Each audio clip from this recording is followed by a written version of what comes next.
HCA కేసులో నిందితులకు మరో 14 రోజుల పాటు రిమాండ్ పొడిగించింది మల్కాజ్గిరి కోర్టు. 4 నిందితులను చెల్లపల్లి జైలుకు తరలించగా కవితను చెంచల్గూడ మహిళా జైలుకు తరలించారు సిఐడి అధికారులు. దీంతో 5 నిందితులు మరోసారి బెయిల్ పిటిషన్ దాఖలు చేశారు. దీనిపై రేపు వాదనలు జరగనున్నాయి.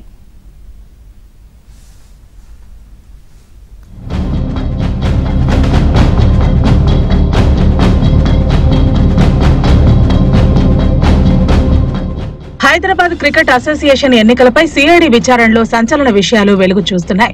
6 రోజుల పాటు నిందితులను కస్టడీకి తీసుకున్న సిఐడి నిందితులను 3 అంశాలపైన విచారణ చేసింది.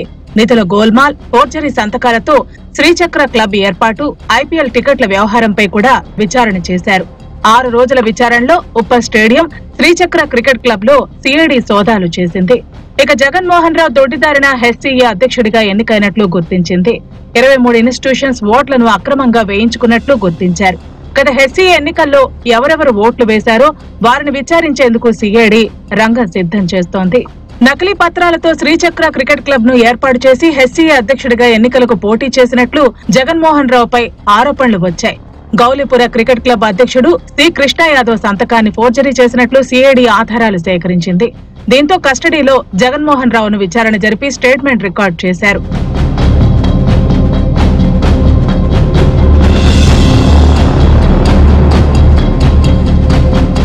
నిధుల దుర్వినియోగంపై, అక్రమ లావాదేవీలపై సిఐడి మరింత లోతుగా దర్యాప్తు చేపట్టింది. జగన్మోహన్ రావు ఎన్నికయ్యాక 170 కోట్ల నిధులు, ఆ నిధుల మళ్లింపుపై కూడా విచారణ చేశారు. ఒకప్పుడు దేశానికి గొప్ప క్రికెటర్లను అందించిన హెచ్సీఏ ఇప్పుడు అవినీతి ఆరోపణలతో దేశవ్యాప్తంగా విమర్శలు ఎదుర్కొంటోంది. బీసీసీఐ నుంచి వస్తున్న నిధులు నిర్వాహకుల జేబుల్లోకి వెళ్లిపోతున్నాయని, క్రికెట్ అభివృద్ధి గాలి కుదిలేశారని తీవ్ర ఆరోపణలు వెల్లువెత్తుతున్నాయి. ఐపీఎల్ 2025 టికెట్ల కోసం జగన్మోహన్ రావు బ్లాక్ మెయిల్ కు పాల్పడినట్లు ఎస్ఆర్హెచ్ యాజమాన్యం తీవ్ర ఆరోపణలు చేసింది. ఎస్ఆర్హెచ్, హెచ్సీఏ మధ్య టికెట్ల వివాదం నెలకొనడంతో తెలంగాణ సీఎం రేవంత్ రెడ్డి ఆదేశాల మేరకు విజిలెన్స్ అండ్ ఎన్ఫోర్స్మెంట్ విభాగం విచారణ జరిపి ప్రభుత్వానికి నివేదిక ఇచ్చింది. ఆ నివేదిక ఆధారంగా దర్యాప్తు చేయాలని సిఐడిని ప్రభుత్వం ఆదేశించింది. ఎస్ఆర్హెచ్, టీసీఏ ఇచ్చిన ఫిర్యాదుల ఆధారంగా సిఐడి ఎఫ్ఐఆర్లు నమోదు చేసి విచారణ చేయగా ఉద్దేశపూర్వకంగానే ఎస్ఆర్హెచ్ యాజమాన్యాన్ని వేధింపులకు గురి చేసినట్లు సిఐడి విచారణలో తేలింది. ఆర్థిక అక్రమాలు, పత్రాల ఫోర్జరీ, బ్లాక్ మెయిలింగ్, బెదిరింపులు, నిధుల మళ్లింపు విడుదల వంటి ఆధారాలు సిఐడి ముందు పెట్టి నిందితుల స్టేట్మెంట్ రికార్డు చేసింది.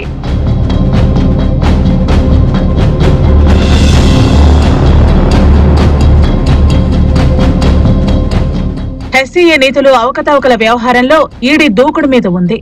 సిఐడి ఇచ్చిన వివరాల ఆధారంగా ఈడీ దర్యాప్తు చేస్తోంది. ఈ కేసులో సిఐడి కస్టడీ విచారణ ముగియడంతో నిందితులను ఈడీ కూడా కస్టడీకి కోరనుంది. ఇప్పటికే ఈడీ దగ్గర హెచ్సీఏకు చెందిన 2 కేసులున్నాయి.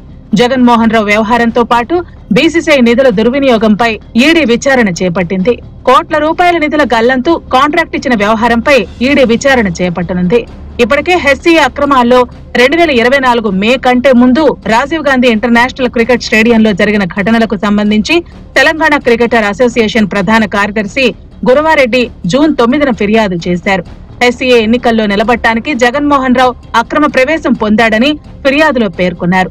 ఇందులో బీఆర్ఎస్ నేత కేటీఆర్, జాగృతి అధ్యక్షురాలు కవిత పాత్రపై అనుమానాలు ఉన్నాయని, వారు విచారణ జరపాలని ఇప్పటికే సిఐడి ఈడీకి తెలంగాణ క్రికెట్ అసోసియేషన్ ఫిర్యాదు చేసింది.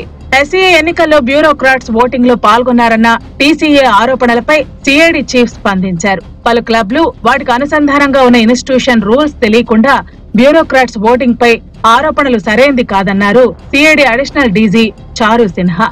ఏ అధికారికి తన వ్యక్తిగత హోదాలో హెచ్సీఏలో ఓటు వేసే హక్కు లేదని, ప్రస్తుతం ఫోర్జరీతో పాటు హెచ్సీఏ నిధుల దుర్వినియోగంపై సిఐడి దర్యాప్తు చేస్తుందని తెలిపారు. దర్యాప్తు సమాచారాన్ని అవసరమైన సమయంలో మీడియాకు తెలియజేస్తామని తెలిపారు.